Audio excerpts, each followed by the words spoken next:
Hi, I'm Kendra with Where's Moon Astrology, and today I'm talking about the moon in Pisces. So I want to make a quick distinction between the sun's energy and the moon's energy.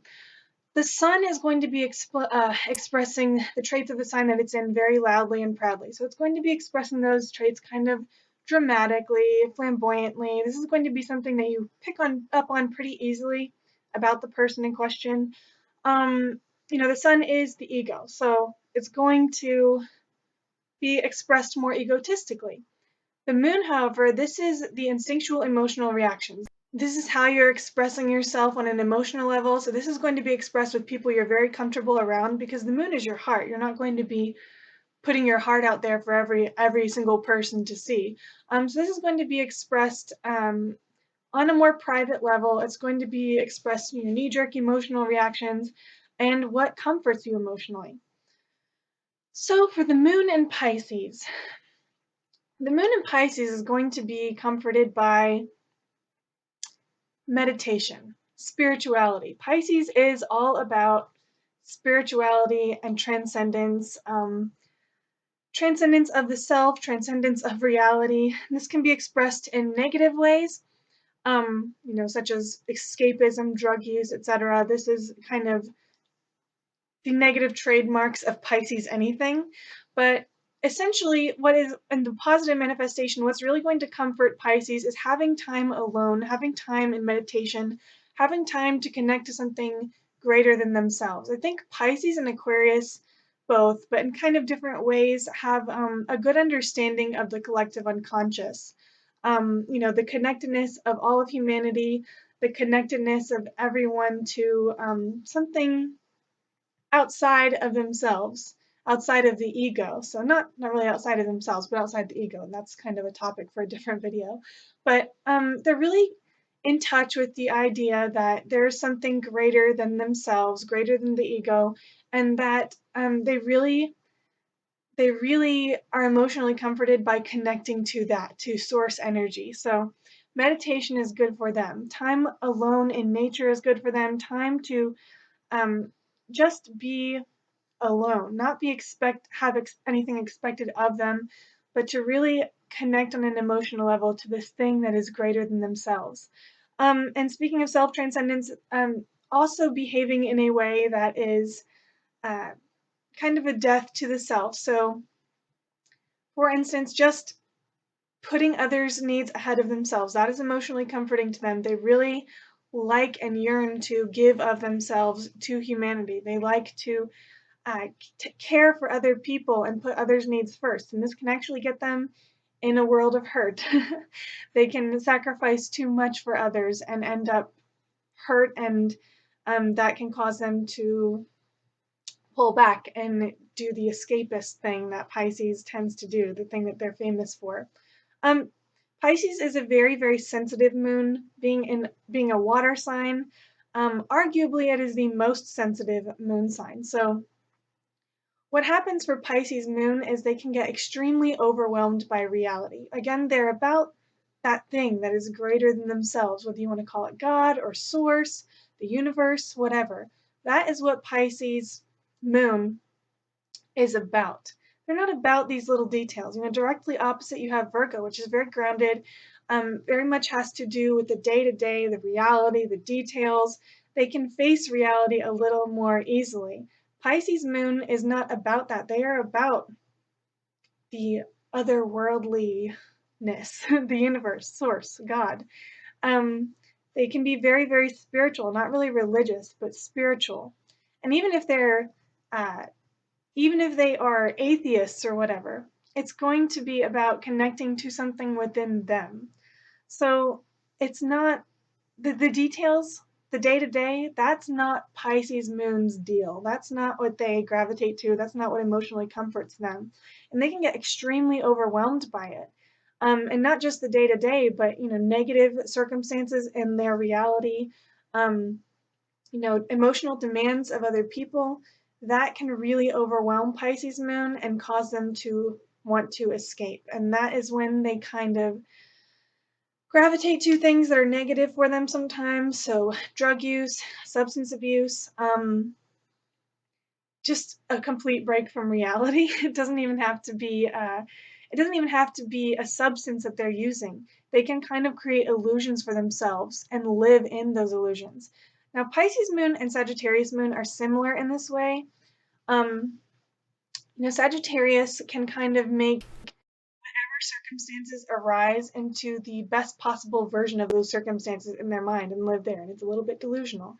I'm a Sagittarius moon, so I really understand that aspect of Sagittarius moon. But the thing about Sagittarius moon is that they really want to bring those positive circumstances into the physical reality.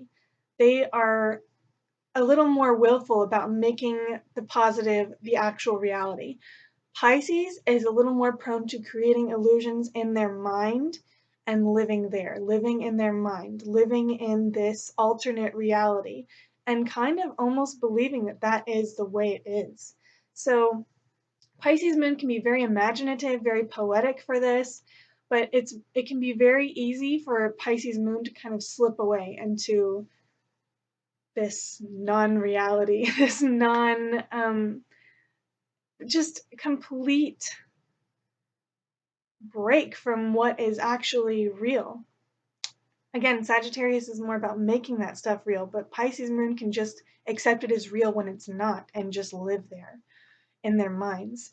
And that can actually set the stage for a lot of different problems. But again, it doesn't have to be about substance abuse necessarily. It can be just creating an alternate reality and living there, or whatever. Just delusions. Pisces is about delusions. So that's a problem that Pisces moon has. But then, Pisces is a very sensitive energy, very spiritual, and they kind of mirror back to people what that person is looking for on an emotional level. So they can be very magnetic because of this, because Pisces is like the ultimate mirror. The modern ruler is Neptune, which is a mirror. It adapts and transforms into what it's like the mirror of Erised. If you watch Harry Potter, that is the most accurate depiction of Neptune and Pisces that I've ever seen.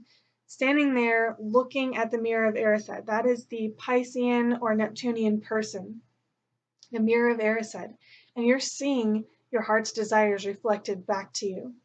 So when you're looking at that Pisces moon person, they're just reflecting back to you what you want to see. And it's not even that they're deceiving you necessarily, although it can go in that direction.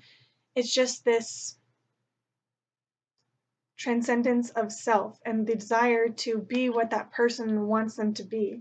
And they can kind of actually mold who they are to what that person is looking for. And it's very unconscious because Pisces is super intuitive. They're just kind of naturally picking up on what that person is looking for and becoming that. Oh, it is a tricky moon. Anything Pisces is super tricky, but it can be super, super, super magnetic because of that.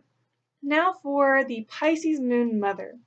The positive manifestation of the Pisces moon mother, and honestly, this is another one that is kind of telling just by sign. If you have a Pisces moon, it's kind of indicative of a difficult relationship with the mother. But say the positive manifestation of Pisces moon might be a mother who really encouraged you to be alone, really encouraged that connection to the outer realm, the universe, God, whatever. She might have been very spiritual and encouraged that in you.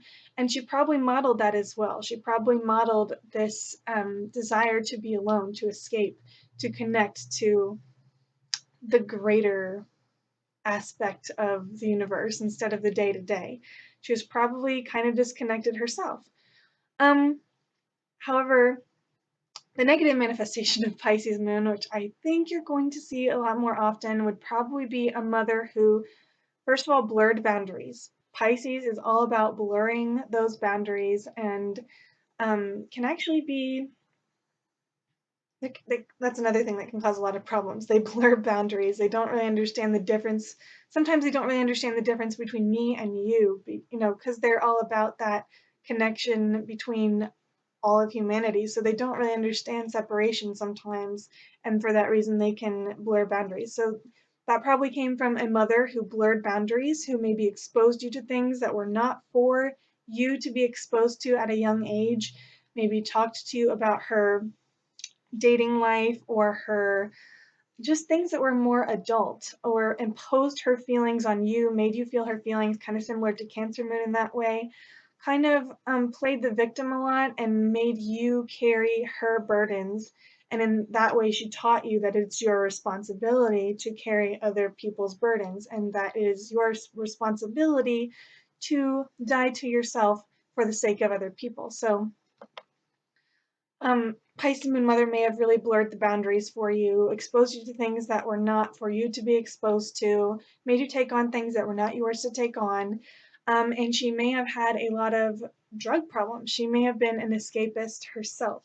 So Pisces Moon Mother often indicates a mother who has addiction problems, um, a mother who, escaped reality all the time herself, and so you were exposed to that, and you ended up taking on a lot of these escapist, addictive tendencies. It can also indicate a mother who was just straight up not there. A mother who was actually gone from your life, maybe died very young. I've seen that. She may have died when you were very young, or she may have left you when you were very young, and she was just not there. She was just unavailable, which is sometimes Pisces Moon. One thing that can happen with Pisces Moon in your personality is that because you get so overwhelmed by the demands of other people, the demands of daily life, you can actually, you're probably one of those, you're a ghoster. You ghost people because instead of explaining, which sometimes the burden of explaining yourself can be so much that you can't even deal with that. So instead of explaining yourself, you can just kind of disintegrate, evaporate, and transcend into the other realm, or use substances or whatever and totally escape without explaining yourself. And that can be very hurtful to other people. And you may think of yourself as somebody who is very others oriented and cares a lot about other people, but in the end, you're kind of putting your own needs first in that way because you are just escaping and you're not caring about the needs of other people to understand what's going on. And I've dealt with Pisces Moon in that way. They just kind of escape and they don't explain themselves, and things can be going really well as far as and then suddenly Pisces Moon is like, where's Pisces Moon? I don't know where Pisces Moon is. They're not there. It's like they've just evaporated into thin air. Anyway, that is all I really had to say about Pisces Moon. I really hope that you enjoyed this video, and I really hope that you don't think of it as too negative. I have had my negative experiences with Pisces Moon, but there is a lot of positive stuff here. There's a lot of positive stuff with Pisces Moon, super poetic, super romantic, and just showing you the desires of your heart. So a lot of good things there. I don't want you to think that I dislike Pisces Moon or anything. Anyway, I hope you enjoyed this video. I did want to let you know that I'm offering individual planetary reports in my shop now. So Sun, Moon, Mercury, Venus, Mars, Chiron, and the North Node, South Node. I'm offering all of those in my shop. So I really hope you check that out and have a great day.